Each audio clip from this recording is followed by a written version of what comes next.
हकीम सैयद अब्दुल वहाब शाह के बयानात, खुतबात और दुरूद सुनने के लिए उनके ऑफिशियल अकाउंट्स को फॉलो करें।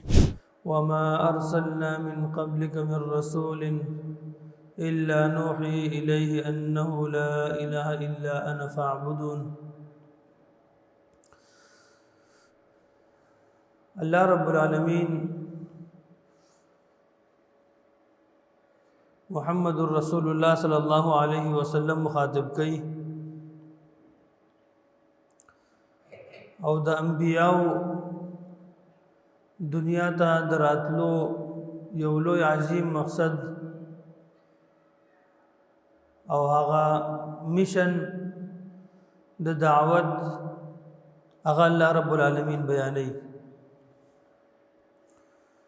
रसूलुल्लाह सल्लल्लाहु अलैहि वसल्लम ता अल्लाह रब्बुल आलमीन फरमाई चिस्ता नमख के सोन अंबिया मारा ले गली दी दहाग अंबिया व मकसद द जिंदगी और द दावत यो मकसद आगा मकसद द ला इलाहा इल्लल्लाह ची द रब्बुल आलमीन अलावा मा सिवा सोक द इबादत लायक निश्त दे और दहा गरब बंदगी व के खालिस दहा गरब सरा प बंदगी के इबादत के दन्ना सोक शरीक व न गर्जवई पहिस यौ शक्ल के पे सूरत के दहा गरब सरा सोक शरीक व न गर्जवई। तौहीद द अल्लाह वहदानियत द अल्लाह रब्बुल आलमीन खालिस बंदगी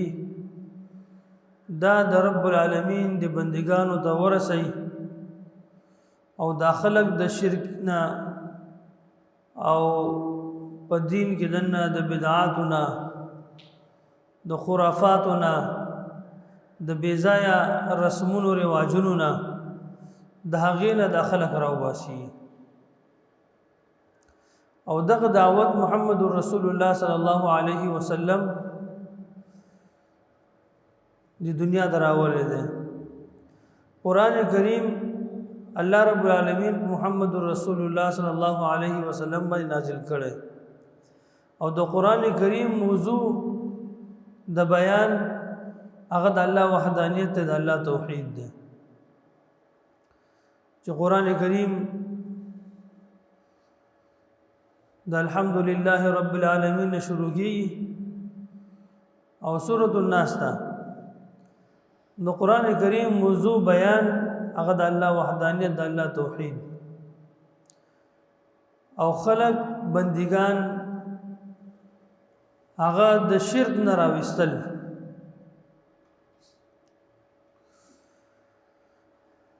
द कुरान करीम मौजूदा द कुरान करीम दे अल्लाह रब्बुल आलमीन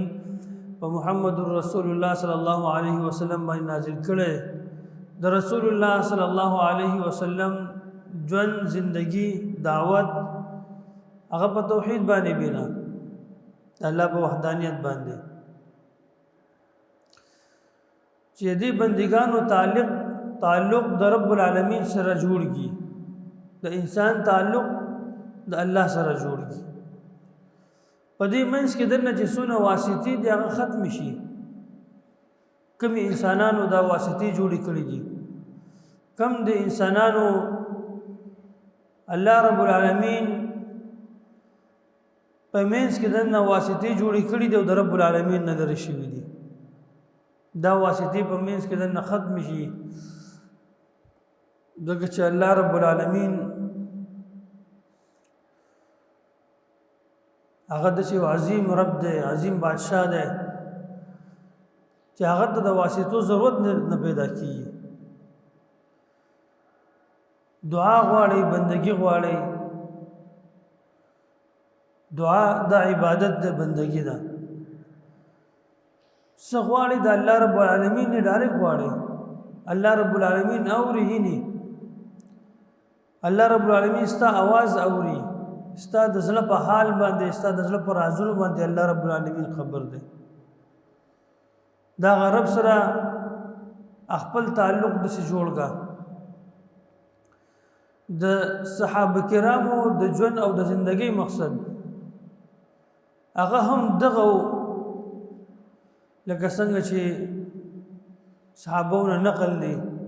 چې نخرج العباده من عباده العباد زمونږ د ژوند او د زندګۍ مقصد بلکې د هر یو مسلمان او د هر یو مؤمن د زندګۍ او د ژوند مقصد بدای چې د الله بندگان بنده د الله دی او الله پر خو دی پیدا کړی الله دی او رب العالمین پر خو دی چې د الله بندگان د بندگانو د عبادت او د بندګۍ نه راوباسي د بنده عبادت او بندگی به صحیح او مسلمانانو حال خدا ده چې کم قسم د شرک په مخکینی قومونو کې دو هاغه قسم شرک او هاغه قسم بدعات او هاغه قسم خرافات بلکې د هغه نور بس ورغخت دي اغنن په دې مسلمان کې دنه راغله ځکه چې الله رب العالمین پر خو دي صحابه کرام خپل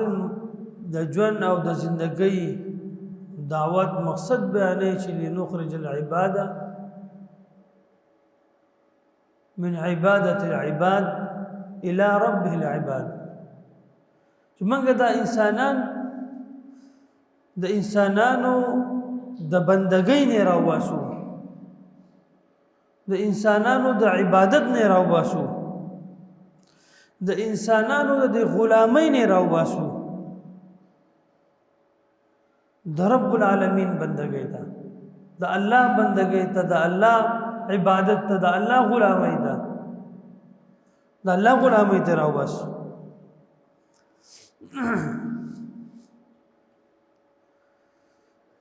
دین ډیر یو خسته زمنګ تاسو دین دی واضح دین دی د توحید دین دی دا قران کړه چا دی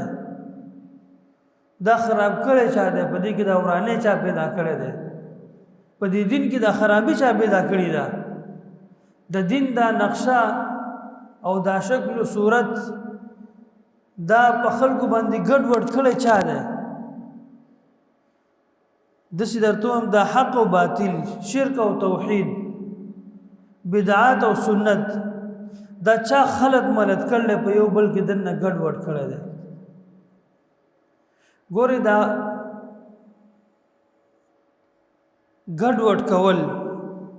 خلق ملت کول دا کار د چا دی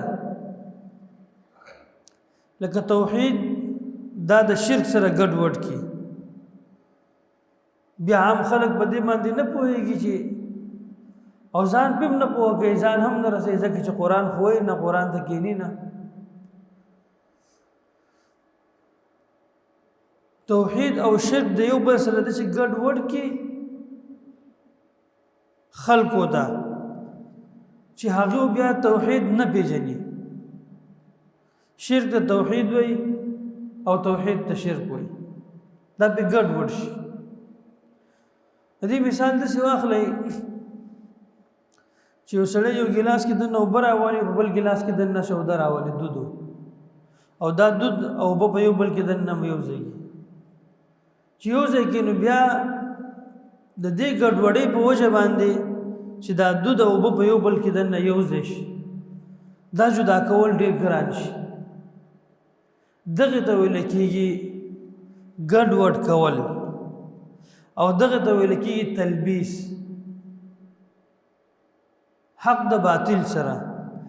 د باطل سره د شي ګډوډ کی توحید د شرک سره او سنت د بدعات سره ګډوډ کی د شي ګډوډ کی او دا صفت د چاو او دا څوک کوي دا کار دا صفت د يهودو الله رب العالمین قران کریم کې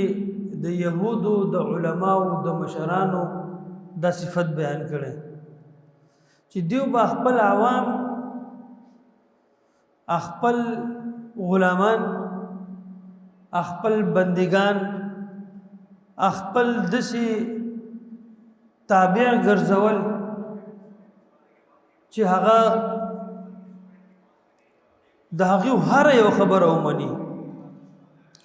د هغه هر خبرې د غاړه کېږي د هغه هر باطل ته حق وای د هغه نه لار خطا کی د هغه نه توحید خطا کی د هغه نه سم لار خطا کی دا په دې وجه باندې باغی کې دنه دا تلبیس به کو دا ګډوډواله به کو خلط ملت به کو د یو بل سره به دې ګډوډ کو چې هغه ته بیا لار نه معلومه ده بس هغه بیا وې بس الا بلا بغردن مولا بس هغه بیا بس چې مولوی صاحب سوي مفتی صاحب سوي عالم سوي بس چې دې سوي بده بس براوان دي دغه زمونږ جنت او دغه زمونږ جهنم ده لار به دې نه ګډ وډک له خطا به کړتنه ولا تلبسوا الحق بالباطل وتكتموا الحق وانتم تعلمون الله رب العالمین قران کریم کې دا غي ذکر چې تاسو حق د باطل سره توحید د شرک سره سنت د بدعات سره تاسو ګورئ د مبتدعين مولیان او دا مشرکین مولیان دا د دین توحید او سنت توحید او شرک او دغه رنګه سنت او بدعات دا دسی د عوامو منځ ته دسی خبرې راواچي چې هغه په دې کې دنه پریشان شي بس مجبور دي خبرې د شي چې کینی دا مولا سوي او بس په د باندې روان شي او هغه ته بل طرف ته د عالم د مفتی د پیر د بزرگ او یو کنه یا غزان له خبره ده وس مولا ده او کنه ده مفتی ده او کنه ده په خپل غ حولیا خپل غ شکل صورت به د مولیا جوړ کړي وس دنه پد کې دنه سشته او کنه شته خو نه دسی دا سړی پریشان کړي دي د عوام د امت د خلک دسی په دې باندې د حق او باطل ګډ وډ کړي دي شاغه مجبور شوه دي غلي خبرې ده چې بس د سوي روان به ورپسې سوي بس روان به ورپسې حالانکه زمنګ دین اسلام قران کریم زمنګ الله مونږ ته دې خبرې حکم نه دی کړی مونږ ته وای تاسو تپوس کوئ د چا نه به کوئ تپوس او دلته کې دیو خود د تپوس د پاره هم پاټک لګولې ده تپوس د پاره سوال کول د پاره هم دیوار لګولې ده د عالم نه د مفتی صاحب نه کدي سوال وکړو تپوس ته وکړو بیا خو بیا ادب شوي بیا خو بیا ادب شوي تپوس په نه کې بعینه کم صفات چې په يهودو کې دنه او الله رب العالمین په قران کریم کې پیدا کړلی بیان کړی دي کم صفات چې په قران کریم کې الله رب العالمین د يهودو د علماو بیان کړیو هغه په درجه اتم په دې امت کې په دې مولیانو کې په دې علماو کې راغلي ګوره د حق او باطل قران د غیر کتابونو سره توحید د شرک سره سنت د بدعات سره خلط ملت کول دا خو مولا دا کار کول شي کنه عامي سره پس پويږي هغه ته پته نه لګي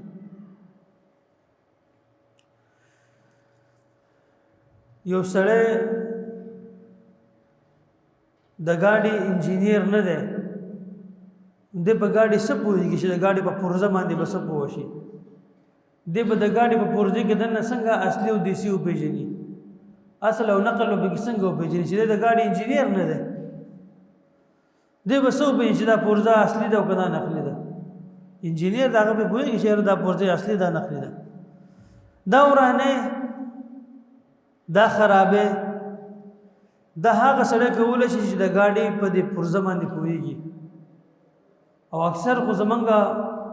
په دې ملک کې دننه داسې ښکلي خلک شته دی ډېر زیات، او داسې ایمانداره خلک هم ډېر زیات دی. که ګاډی دې ورله بوتلو نو هغه سمه پرزه دې نه وباسي او چاینا یا کمزوري پرزه به راواخلي او داسې تعریف او صفتونه به درته وکړي چې دا ایک نمبر شی دا دی، ایک نمبر شی دا دی، دا ورته ولګوه او دا اصل پرزه چې کومه هغه به ترې نه وباسي. دا د دې ګاډي مولا دی، د دې ګاډي انجینیر دی. هلته کې خلک په هغه باندې اعتماد دا کوي چې دا خو مستري دی د ګاډي که نه، د ګاډي انجینیر دی.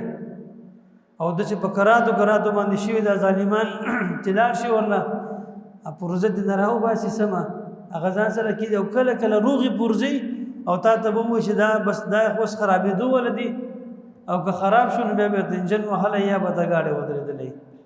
او روغې پرزې به ترې وباسي او ورانې پرزې به پکې ولګوي. نو د دین دا انجینیر چې دی دا مولا دی، دا ګوتې چې پکې وهي هغه دی وهي. الله رب العالمین د یهودو د علماو هغه ذکر قرآن کریم کې نن کړی دی زیږې باندې هغې موږ له خبردارۍ راکړی دی. خو زمونږ امت زمونږ خلک هغه خو قرآن کریم نه وایي که نه. پیر اوس پیر څه ته وایي؟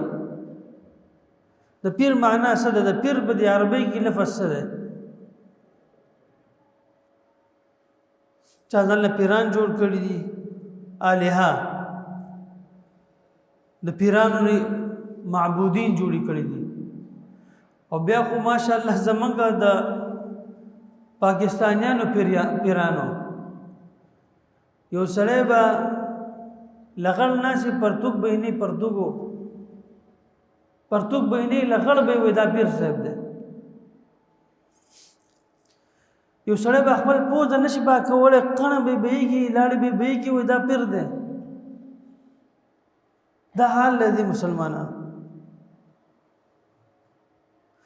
نن سبا هغه اکثر په دې نیټ باندې یو شوف والا سرکار چلیږي حق خطیب په نوم باندې.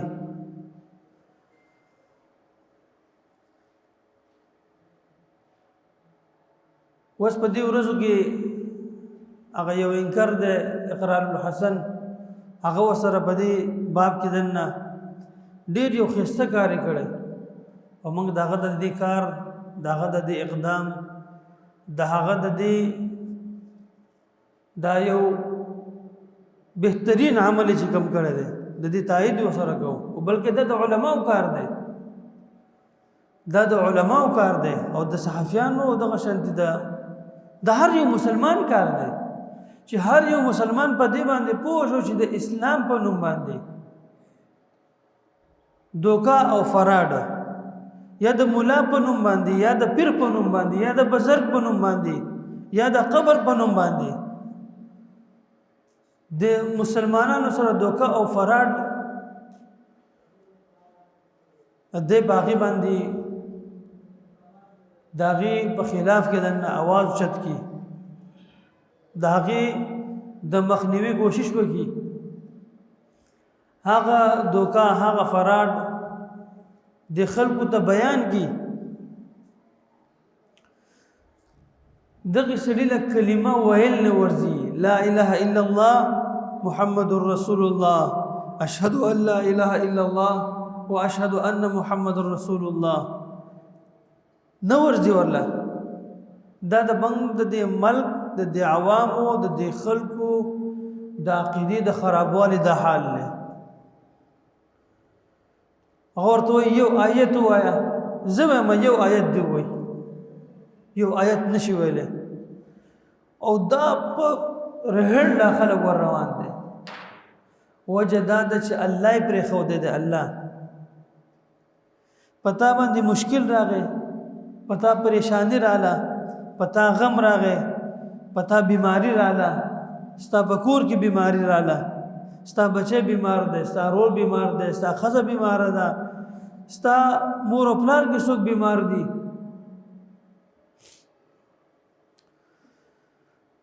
خپل الله ته رجوع وکړه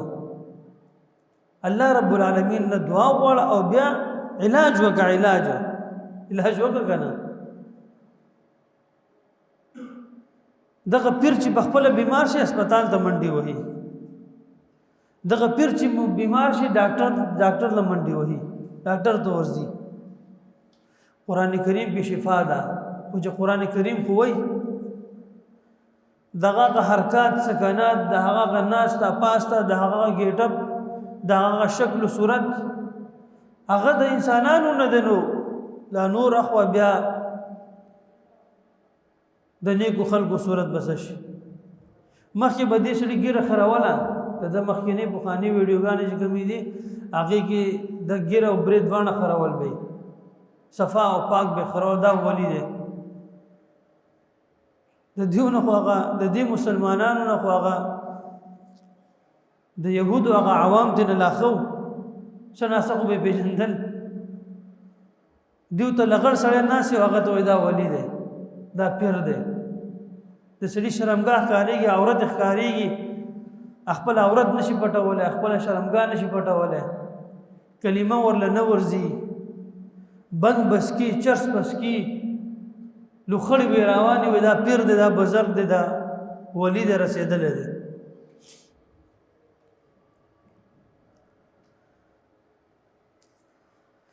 خالی الله رب العالمین په تحلیل او په تحریم کې دنه د یهودو د علماء مؤاخذه کړې وه او قرآن کریم کې دنه د هغې ذکر کړو چې اتخذوا احبارهم ورهبانهم اربابا من دون الله د یهودو دیو خپل پیران موږ چې ورته پیران وایو په خپل ژبه کې دا راهبان او مولیان حالانکه په اسلام کې ور د رهبانیت هیڅ تصور نشته ده دا صوفیت په اسلام کې نشته ده لا رهبانیت فی الاسلام په اسلام کې د رهبانیت تصور نشته ده په اسلام کې دنه تصور چې ده هغه د خلافت ده هغه د بادشاہت تصور ده هغه د محمد رسول الله صلی الله علیه وسلم ژوند او زندگی چې موږ راوخلو هغه څنګه ژوند او زندگی سیرت د صحابه راواله یو صحابي بدش نه کړی چې هغه دی بالکل یو غار د ورننوتلی یو په غار کې د ژوند تیر کړی یو نشته په اسلام کې دعوت ده او دعوت بخوره او د هغې دپاره صحابو جهادونه کړي دي د هغې دپاره سفرې کړي دي د هغې دپاره هغې کوښښونه کړي دي د یهودو کې دغه رهبانیت به پکې و یو ځای به یې د ځان دپاره مختص کړو د بندګۍ دپاره یا به یو طرف ته یو غار ته یو دغه ته به لاړه په هغې کې به خپله بندګي کوله الغرض الله رب العالمین د هغو ذکر وکړو چې اتخذوا احبارهم ورهبانهم اربابا من دون الله چې دې یهودو خپل مولیان خپل پیران دای په ربوبیت باندې په اولوهیت باندې په بندګۍ باندې نیولیو یعنی دیو الله پر خو دو د هغې بندګي کوله د هغې نه رب جوړ کړو د هغې نه ارباب جوړ کړو صحابه تاسو کو د رسول الله صلی الله علیه وسلم الله رسوله هغه مخکې يهودي به مسلمان شو رسول الله صلی الله علیه وسلم ته چې الله رسوله من کې خود څه سکار نو چې منګه د خپل مولیانو نه یا د خپل پیرانو نه الها جوړ کړو معبودین هم ته جوړ کړو داغه بزین کې تصور کی خبره دار الله چې ما عبادت دې ته به ولکی شي او صلی به خالی سجده چاته لګي یا باغته عبادت او بندگی به ولکی مستقل. رسول الله صلی الله علیه وسلم ورته فرمایل وکله بچاغي یو شی حرام کو چې شي به وي دا شی حرام دی وای تاسو باغه شی حرام غاڼه غاڼه هغه من دا منو چې دا شی حرام دی. او رسول الله صلی الله علیه وسلم ته جاو رسول الله صلی الله علیه وسلم ته چې کله به یو شی حرام کو نو تاسو بیا هغه حرام غاڼه غاڼه او بالکل بم غاڼه بس مولا به چې دا حلال له من ګوي دا حلال له چې دا حرام دی دا حرام دی. مولانا فضل الرحمن صاحب بس خپل مقصد کمزه کې د نراغه خپل فائدہ سیاسی فائدې رااله نو بیا حلال او حرام حرام او حلال بالکل هغه شکل و صورت ولا بدل کی. محمد رسول الله صلی الله علیه وسلم راولي او خپل جنډه ولا بلاس کی ورکی دا بیا د دې خلکو ایمان خوبونه شروع د خوبونو دین زمنګ تاسو دین د خوبونو دین نه دی زمنګ تاسو دین د قران دی او د حدیثو دی هغه موږ تاسو موجود دی. که اوس په دې وخت کې دنه یو فرشته هم د سراشي مخامخو او ته وی نشره فرشته رااله او هغه فرشته ته یو خبره وکي او هغه د قران او د سنت نه خلافي منګې نه منو ما ته د سپته چې هغه فرشته د کاغذ سره ما ته فرشته لیدلې ده وحی راوړون کې چې څوک وکنه جبريل امین علیه السلام محمد رسول الله صلی الله علیه وسلم باندې راغلی او محمد رسول الله صلی الله علیه وسلم پیژندو چې دا جبريل له صحابه هم نه پیژندو صحابه هم نه پیژندل جبريل امین علیه السلام چې راغله دا هغه پیژندل کله کله به انساني شکل کې راغی رسول الله صلی الله علیه وسلم صحابه ته جبريل راغله زمنګ تاسو دین چې الله رب العالمین موږ تاسو ته په سمان دي مکمل کړی دی هغه قران دی او حدیث د محمد رسول الله صلی الله علیه وسلم صحیح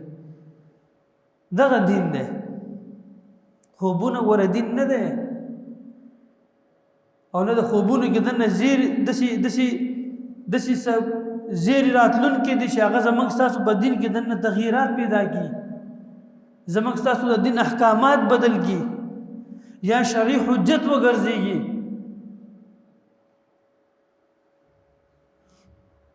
د خپل سیاسی اغراض او مقاصد د لپاره غنده ترين سیاست چې زموږ په ملک کې څوک کوي هغه دغه فضل الرحمن دی غنده ترين سیاست چې کوي خراب ترين سیاست چې کوي د منافقت سیاست چې کوي هغه د سیاست دی چې کوم ځای کې دنه ورته اډوکې میراو شي نو بس هغه اډوکې د بار بیا منډي وي او هغه اډوکې بس ورزي او بیا دسی مولیان را پیدا کړی دي دسی بېمانه مولیان را پیدا کړی دي مفتانی پیدا کړی دي چې بيدینه چې بیا د محمد رسول الله صلی الله علیه وسلم غزاد شخصیت هم نه پریدي د خپل مضمون مقاصد د لپاره خوبونه بیانې یو خوب ډیر خوبونه بیان کړي خو هر یو جرلندو برا باسدل د مولا په شکل کې دنه الله دغه مولانو ته سپی ورته ویلي دي دغه مولیان د سپونه هم بدتر دي دغه مولیان د خورونه هم بدتر دي پر رسول الله صلی الله علیه وسلم باندې بدروغ وي د رسول الله صلی الله علیه وسلم غزاد هغه نه پریدي داغه توهین بوږي داغه ګستاخی بوږي خو مولا ده کنه مولا سره خو سابډیکټ ده کنه بس هغه سره خو هغه یو چاوي مولا وي کفر پروف ده کنه دشه ده کنه اخو چې سيوه بس خلق وي مولای صاحب ده کنه یهودو هغه صفات پکې دي کنه دي بس مولانا صاحب ویلي مفتی صاحب ویلي دي وی په خوب کې مې ولیدو د دې کله وځ دا وټونو نه مخکې په خوب کې رسول الله صلی الله علیه وسلم ولیدو چې د جمعیت علماء اسلام جنډې راغستلې وه او په مولانا فضل الرحمن پسې ولاړ دی محمد رسول الله صلی الله علیه وسلم د جمعیت علماء جنډه راغستې ده د یو متضاد جماعت چې پاغې کې دنه دنیا علما او دنیا مسلمانان د سره منی نه ډېر مسلمانان دي ډېر علما دي چې د سره منی نه او ته محمد رسول الله صلی الله علیه وسلم راوغستو او د فضل الرحمن په قیادت کې چې قائد دی ولا فضل الرحمن کو محمد رسول الله صلی الله علیه وسلم دی ولا سکو کارکون دی ولا وګرځو جنډه چا راغستې ملګرو جنډه په قائد پسې کارکون راغستې کنه کارکون پسې جنډه راغستلې او چغې ولا وਹੀ کنه پلانې زنده‌باد پلانې مرده‌باد دا چغې आवाजونه سو کوئی کارکون وای کنه کارکون جنډه راغستلې او خپل جنډه یې چته کړی محمد رسول الله صلی الله علیه وسلم د فضل الرحمن جنډه په لاس کې ورکړه هغه سره چې د منافقت به حد ختم ده د دروغ به حد ختم ده پس سیاست کې دنه ګنده تري سیاست ما خو تاسو ته مختصر وې چې کم ځای کې اډو کې ورته میلاو شو بس باقي بس منډي وای اس خپل سیاست سره ویژن نشته ده او د دین علاوه څه دنیا شي خوبونه لکه هر یو خوب چې ته واوري او باغی کې دنه ته د محمد رسول الله صلی الله علیه وسلم هغه بی ادبی او ګستاخی هغه چې ویل چې سولې کړي کله به د آدم علیه السلام سره په ټلیفون باندې خبرې کوي خو څه عزتمندو ما تاسو ته ووایي که نه په دې دین کې ګوتې څوک وایي مولیان وایي حلال حرامۍ حرام حلالۍ څوک دا مولا بیا دا ګډ وډ کوي خلط ملت کوي د دې خلکو عوامو باندې چې عوام حق او د باطل تمیز ونه کړي عوام حق او باطل ونه پیژني دا د دیونه ګډ وډ شي مجبور دی خبرې د شي چې بس مولانا صاحب مفتی صاحب چې سوي بس هغه بس روان شي او بیا عامي پس گمراه کیږي چې عامي تاسو نه کې الله وی فسالو اهل الذکر ان کنتم لا تعلمون الله وی په مسله په خبره باندې نه پويږي تاسو وکا او چې کوم عالم تاسو وي چې تاسو کې بیا ادب شوي تاسو په نه کې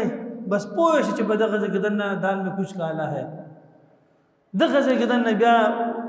شی وران دی مسله خراب ده بیا پرې دغه مولا